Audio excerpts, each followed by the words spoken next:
Bonjour Simon, nous sommes le mardi 4 février. Tu as de la chance, j'ai retrouvé ma voix. Ce matin, je me suis levée, je n'avais plus de voix. Et j'ai combien de cours aujourd'hui? J'ai un cours, attends, on est le mardi. Donc une, deux, trois, quatre, 4 heures de cours. Donc c'est pas trop, mais c'est suffisant pour éviter de perdre la voix à nouveau. C'est la période de grippe, donc les gens tombent malades. J'ai eu la chance de pouvoir me reposer ce week-end un petit peu. Et, euh, et puis, ça va, mais bon, il faut rester en forme, surtout durant cette période de grippe. Alors, pour la dernière fois, en fait, on avait parlé du Brexit, mais avant qu'on parle de ça, euh, je t'ai envoyé un documentaire qui s'appelle Red Obsession. C'est en anglais et c'est un documentaire sur les vins français les plus chers, les Pétrus, les Margaux, la Tour, etc., qui euh, qui sont vendus en Chine. Et on voit en fait des Chinois qui essaient de d'avoir leur propre vin, etc., etc. Donc vraiment un documentaire qui est super bien fait, mais on a en fait les grandes maisons, les grands châteaux en France qui ont fait l'erreur euh, d'augmenter les prix de leurs vins à un tel point que les Français ne peuvent même plus se permettre d'acheter les Pétrus, les Margaux, etc., Lafite, parce que les Chinois ont grossi le prix, hein, la valeur de ces vins. Et ils disent que c'est normal. Voilà, ils ont augmenté le prix du vin parce que c'est un vin qui est exceptionnel et qui devrait être très très cher pour certains Chinois. Il y a des claques qui se perdent. There are like slaps that should be given to some Chinese. Bon, je respecte cette communauté, mais il y a des Chinois qui sont un peu stupides et qui ne devraient pas parler de cette manière, surtout avec des produits français. Je pense que tu verras dans le documentaire, il y a aussi des petits problèmes concernant des Chinois qui investissent dans le vin français sans le goûter. Alors c'est comme si tu achètes une bouteille, tu la gardes et tu la revends plus cher, sans goûter. Alors pour nous les Français c'est une insulte parce que on, on, on boit le vin, on profite. Ce n'est pas des finances ici. Alors c'est un peu ce qui se passe dans le documentaire. Tu verras, c'est bien, mais en même temps ça peut te mettre en colère. Surtout pour un Français, c'est un petit peu extrême parfois. Enfin bref, donc le Brexit, ça s'est officialisé le 31 janvier. On a donc jusqu'au mois de décembre pour que les Anglais puissent trouver un rythme, une stabilité avec leur situation en France et en Europe, hein, parce qu'il n'y a pas que les Anglais en France, hein, ils peuvent aussi vivre dans d'autres pays, et surtout Portugal, en Espagne, en Italie, etc. Donc voilà, donc voyons un peu ce que ça va donner. Donc encore plusieurs mois pour stabiliser cette situation. Tu m'avais parlé de tes allergies. Donc j'ai des allergies ou je suis allergique. J'ai des allergies, le nom, je suis allergique. Ça, c'est comment on appelle ça, l'adjectif. Ensuite, je ne suis pas allergique au pollen. Alors moi, depuis que je vis aux États-Unis, j'ai des allergies au pollen. Et ça peut durer un mois facile. En plus, alors, c'est la période de la grippe. Après, on a la période des allergies. C'est horrible. Alors, ça dure depuis quelques jours. Alors, pardon, j'espère que tu vas mieux. Et ça dure, last several days. Je suis allée à une dégustation de vin italien, fabricant de vin, un vignoble. Et vous avez porté un toast pour le Brexit. Bon, ça se fait, hein, il n'y a pas d'autre solution, hein. Et donc tu peux faire potentiellement une demande de passeport irlandais euh, parce que ton arrière-grand-père était irlandais. Donc l'Angleterre sort de l'Union, est sortie, c'est officiel. Mais on verra au niveau des échanges financiers si ça va être bien.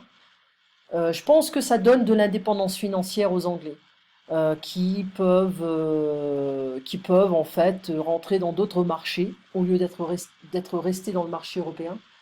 Je pense que il peut y avoir un avantage financier à ce niveau-là, même s'il y a une amende que les Anglais doivent payer pour sortir de l'Union. Il y a des possibilités, plus de possibilités de pouvoir faire des contrats avec la Russie, la Chine, les États-Unis, hein, bien sûr, l'Amérique du Sud, l'Asie, etc. Ce qui permettrait en fait de, comment dire, d'avoir une indépendance agricole, une indépendance financière, économique, et ne pas donner une commission à chaque fois à l'Europe, parce que l'Europe est gourmande. Hein, l'Europe est une machine à avaler l'argent, et c'est très cher, c'est très très cher. Nous, on n'a pas le Frexit, on ne va pas faire le référendum, même si ça devrait être quelque chose qui devrait faire partie de la communication entre le peuple et les représentants. I don't talk about politicians, I talk about representatives because this is what they are. Alors, je pense que il devrait y avoir une communication entre les représentants et le peuple. Le représentant ne devrait pas prendre des décisions pour le peuple, mais le représentant devrait suivre les décisions du peuple, l'éduquer. Donc, il y a quand même un manque d'éducation chez le peuple, et les représentants ne veulent pas éduquer le peuple. Donc, il n'y a pas vraiment une communication claire, un débat qui fait que ben voilà, on ne veut pas de référendum ou on veut un référendum. Donc c'est un peu compliqué. Et là, on est dans une situation où le peuple ne sait pas où il va. On devient de plus en plus nationaliste en France parce que, à cause des flux migratoires, et puis la disparition un peu de la culture française. Mais bon, ça, on l'a eu avec différentes vagues d'immigration avec les Polonais et les Italiens. Mais à l'époque, les Français étaient contre les Italiens et les Polonais. Il n'y avait pas une intégration. Mais grâce à ces flux migratoires, on a eu des gens qui viennent d'autres pays qui ont continué en fait de cultiver la main-d'œuvre française. Donc, je suis un peu compliqué là, d'accord, en français. Mais tu as un niveau pour comprendre. En plus, c'est une vidéo, donc tu peux la repasser, la réécouter. Alors, ce qui est intéressant de savoir, c'est que l'immigration, c'est important, mais une immigration intégrante, qui s'adapte, qui apprend la langue, qui va travailler. Pas une immigration parasite. Ça veut dire quoi? Une immigration parasite, c'est-à-dire qu'on a des gens qui sont polygames, qui arrivent avec une quinzaine d'enfants, une vingtaine d'enfants en France, et qui perçoivent les allocations familiales sans travailler, plus le welfare, le RSA. Donc il y a plein d'avantages sociaux et fiscaux pour ces gens qui arrivent en France et qui se disent bah, c'est bien, je ne dois pas travailler. Moi, je travaille, j'ai un salaire, en fait, un peu un salaire français, hein, parce que sinon, je devrais travailler 24 heures par jour pour avoir un salaire américain. Mais disons qu'il y a beaucoup de gens qui travaillent énormément et qui ne gagnent pas beaucoup d'argent. Et on voit des gens qui profitent du système. Donc voilà, ça rend en fait les Français racistes, voilà, nationalistes. Parce que moi, je suis né en France, mais j'ai eu des grands-parents qui n'étaient pas français, mais qui se sont intégrés dans la culture, voilà, qui ont tout fait pour apprendre la langue et s'intégrer. Ce n'est pas le cas des nouveaux immigrants. C'est ça la différence, tu vois. Enfin bref, donc euh, s'en aller. Ce verbe s'en aller, c'est je m'en vais, I'm off. Ok. Euh, on a besoin d'immigration, c'est vital, mais il faut que ce soit une immigration qui s'intègre à la culture française. D'accord? Ce n'est pas la même chose qu'aux États-Unis. Les États-Unis ont une immigration qui vont s'intégrer, bien sûr, mais il y a aussi ce respect de leur culture. Les travailleurs agricoles, les saisonniers, on les appelle, surtout quand ils travaillent dans les champs pendant l'été, c'est vrai qu'il y a il y a beaucoup d'étrangers qui viennent en France pour les récoltes, hein, la récolte des vins, et qui gagnent l'argent comme ça sans être déclarés, sans le déclarer. Et je pense que ça va, il n'y a pas de problème. Il n'y a pas beaucoup d'argent. Mais c'est vrai que ça peut créer des problèmes aussi entre l'Angleterre et puis la France. Mais bon, on peut trouver aussi nos saisonniers français et puis il y a beaucoup de Français qui font les récoltes, hein, aussi. Il n'y a pas que des immigrants, hein. Moi, je les ai faites, hein, quand j'étais adolescente. Je suis partie en Alsace pour faire la récolte. Et ça m'a bien plu parce que ça m'a permis de gagner de l'argent pendant l'été pour recommencer l'université. Donc, enfin, pour débuter l'université. Et il faut aussi que les immigrants ne prennent pas le travail des Français. Si les Français veulent travailler, il faut leur donner du travail, s'ils le veulent. Ok. Il ne faut pas forcément le donner à d'autres personnes. Il y a quand même des priorités. Et ça, je pense que moi j'ai connu dans ma famille des problèmes financiers, des choses comme ça. Donc je sais que quand on a la volonté de vouloir travailler, on ne veut pas que son travail potentiel puisse être donné à quelqu'un d'autre, hein, surtout qui n'est pas français. Enfin bref, un autre débat. Les conseillers, les habitants, attention, la condition, tous les mots qui se terminent en T-I-O-N, hein, ils sont féminins. Une urgence. Donc, les maisons de retraite en ce moment en France sont des maisons de commerce. C'est un gros business qui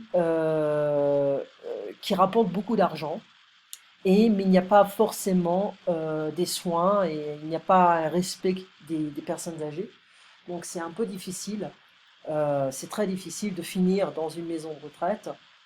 Aux États-Unis, les maisons de retraite, ben, il y en a qui sont très très bien, hein. J'en connais une à Miami. Donc les personnes âgées vendent leur maison et ils achètent une petite maison dans cette communauté de retraités. Ils ont accès à pas mal d'activités. Ils payent leur nourriture, hein, bien sûr, donc rien n'est gratuit parce que c'est privé. Mais c'est vraiment bien, il y a le soleil, c'est propre, voilà. Il y a aux soins médicaux, etc. Donc ce sont des personnes qui ne sont pas toutes seules. Voilà. En France, bah, les gens restent dans leur urine, voilà, dans leur excréments. euh, voilà, donc c'est pas joli. C'est vraiment pas joli. Donc, certaines maisons de retraite sont horribles, surtout celles qui sont publiques, mais privées aussi, hein, il y en a plein qui sont très très mauvaises. Certaines sont luxueuses et certaines ne le sont pas. Ok. Certains habitants ou certains patients ne sont pas nettoyés, hein. C'est vrai qu'il y a un peu cette technique de vouloir garder les gens plus longtemps, mais ils ne vivent pas décemment. À partir du moment où ce sont devenus des portefeuilles, c'est-à-dire qu'ils donnent un revenu à la maison de retraite, mais la maison de retraite n'a pas besoin de les protéger parce qu'il y a aussi l'absence de la famille qui ne vient pas les visiter. Donc c'est vrai que la maison de retraite prend des libertés. Ils ont amélioré les médicaments, il y a la technologie, les soins, les traitements qui sont mieux, mais qui coûtent aussi cher. Et on peut avoir accès à une médecine révolutionnaire de pointe si on a l'assurance qui vient avec. Donc ça devient de plus en plus privé. Puis c'est pour ça aussi que je ne veux pas finir ma vie aux États-Unis parce que j'ai peur que si j'ai un cancer ou si j'ai un problème de santé, je ne peux pas me permettre financièrement de payer les soins. Voilà, ça devient problématique. Moi, je vais volontairement, je ne vais pas chez le docteur, je ne vais pas chez le dentiste, au cas où ma fille aura besoin de quelque chose. Donc, je sacrifie beaucoup de choses pour éviter, voilà, pour donner en fait tous les soins à ma fille. Voilà, elle est ma priorité. Mais bon, mais à l'avenir, on ira dans un pays où l'assurance est gratuite. Voilà, ça c'est clair. Allez, j'arrête de parler. On se voit donc demain matin à 8 heures. Tu passes une très bonne journée et puis à demain. Au revoir Simon.